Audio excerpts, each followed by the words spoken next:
saan ako banda nagkulang dito? I really don't want to blame myself, of course, or yung family ko. Bakit hindi namin nilabas si Fredo agad nung nangyari yun?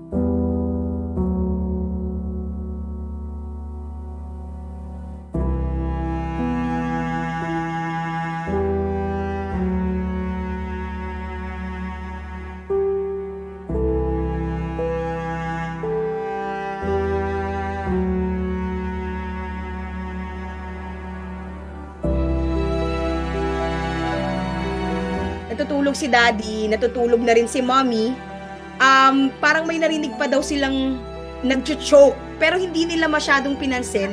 Parang normal yun sa lahat halos ng pets namin na nagsusuka sila kasi nga nire-release nila yung mga hairs. Pagpasok ng kapatid ko, si Abby, inano niya lang si Fredo, yung the usual na binabati niya. Kahit gawakan niya ulit si Fredo, hindi na gumagalaw si Fredo at all.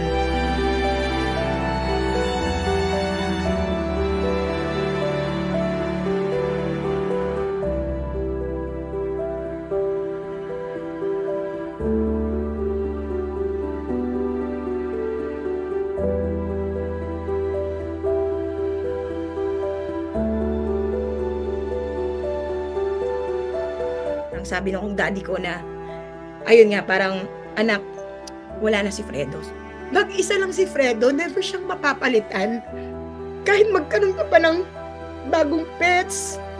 I mean, pag nawala siya, ng certain part of your system, yung part ng kaluluwa mo, ng pagkatao mo, nawala rin.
Sabi ng family ko, kahit gaano kaikli,